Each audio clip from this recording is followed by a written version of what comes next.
All right, today we're going to talk about the Indian American community. And it's an amazing story, really, one of just incredible success. But there's a troubling trend that's starting to pop up, and it's putting that entire legacy, that whole reputation, at risk. So, to get a sense of just how big we're talking, let's start with a number: 5 million. Just let that sink in. That's how many people of Indian origin now call the U.S. home. It's one of the most vibrant, most influential communities in the entire country. And their impact? Wow, it's been absolutely extraordinary. I mean, for decades, this community has built this rock-solid reputation for excellence. Think about this. 1 out of every 10 doctors in the U.S. is of Indian origin. The leaders of Google and Microsoft, you guessed it, they own a huge chunk of the hotel and convenience store business.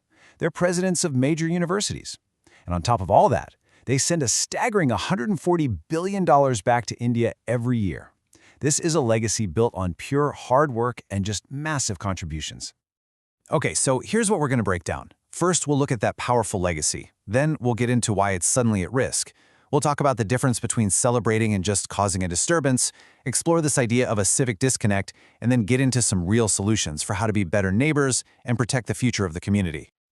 So let's start with that legacy of achievement. You know, that reputation for being brilliant doctors, scientists, and engineers, that didn't just happen overnight. It was earned, decade after decade, through sheer hard work. It created this powerful image of a disciplined, incredibly valuable community. But here's the big question. Is all of that now at risk? Well, community leaders are starting to sound the alarm. They're saying, hey, wait a minute. A series of public incidents are starting to chip away at that hard-won image, creating friction that could honestly overshadow all the good that's been done. And this really gets us to the heart of the problem, a reputation at risk. Now, let's be super clear. The issue here isn't celebrating culture. I mean, that's what America's all about, right? It's a giant melting pot. The conflict, the friction, it starts when those celebrations cross a line and start clashing with local laws, public safety, and just, being a good neighbor. So let's look at some specific examples. A longtime community leader, Dr. Prasad Thotakara, has pointed to 3 main areas where, a happy celebration is kind of spiraled into a public disturbance, and it's doing real damage. First on the list, Diwali. And look, Diwali is so respected in the US that there's a postage stamp for it. Some states even make it a holiday. But in some neighborhoods, the way it's being celebrated has become a huge problem. We're talking entire streets getting blocked off, huge piles of trash left behind, and even serious fire hazards from all the fireworks. And this isn't just a minor annoyance. This quote, wow, it shows a terrifying real-life consequence. Picture this. A guy is trying to leave his own house, but his street is totally blocked for a celebration. He's honking, he's asking people to move, nothing. He gets so frustrated and feels so trapped that he gets out of his car and pulls a gun. Now, thank goodness nobody was hurt, but it's a chilling reminder of how fast a party can turn into a life-or-death situation. Okay, the second problem area is movie theaters. The love for Indian cinema is awesome, but it's getting kind of out of hand. You've got fans throwing confetti everywhere, blowing loud whistles, dancing in the aisles. I mean, to the point where nobody else in the theater can even hear the movie. It's gotten so bad in some places that the theater has to just stop the film and kick everyone out. And number 3, politics. But not local politics. We're talking about intense political passion from India spilling onto American streets. Imagine seeing a 400-car rally with loud chants and banners for an Indian politician completely shutting down traffic in your town. For your non-Indian neighbors, that's not just confusing, it can feel pretty intimidating. And it sends this message that maybe the community cares more about what's happening back in India than right here at home.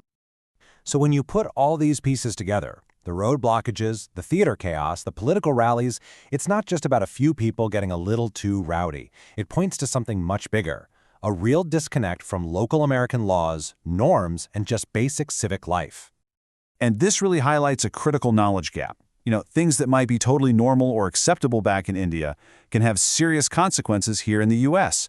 For instance, physically disciplining your child, here that can get Child Protective Services involved, and in the worst case, they could take your kids away. Or something like arguing with a cop during a traffic stop, that can turn a simple ticket into a huge confrontation, or even getting arrested.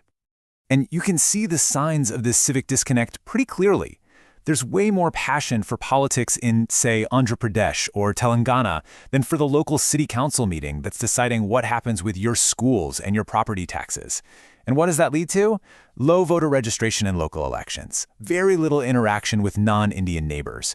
And when you don't engage, the community doesn't have a unified voice on the American issues that actually affect their day-to-day lives. Okay, so what's the solution here? It's definitely not to stop celebrating your culture. Not at all. It's about celebrating it with an awareness of where you are. The answer is all about being proactive, engaging with the wider community, and showing mutual respect.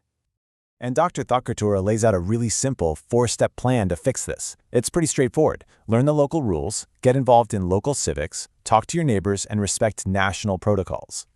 You know, one of the most powerful steps is also the easiest one. Just talk to people.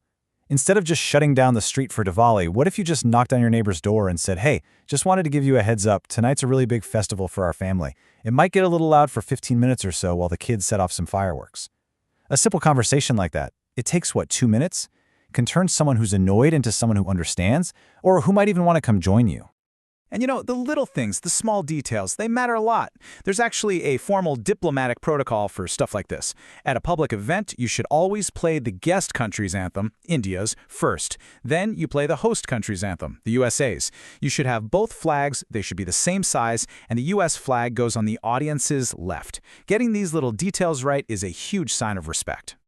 At the end of the day, this is about so much more than just avoiding a fine or not making your neighbors mad. It's about protecting the community's future. It's about making sure that incredible legacy we talked about is safe for the next generation. Just think about this contrast for a second. On one hand, you have a community that's donated over $3 billion to American charities. That is incredibly generous. But on the other hand, you have this growing number of complaints about public disturbances. And the real danger here is that all the noise from the negative stuff could completely drown out all the amazing, positive things the community does. Because what's really on the line here is what the next generation inherits. The reputation being built right now, whether it's good or bad, isn't just for today. It gets passed down to their kids, the ones born and raised right here in America. And it will directly affect the way people see them and the opportunities they get. So, this leaves us with a really important question to think about. A community's reputation is built by everyone in it.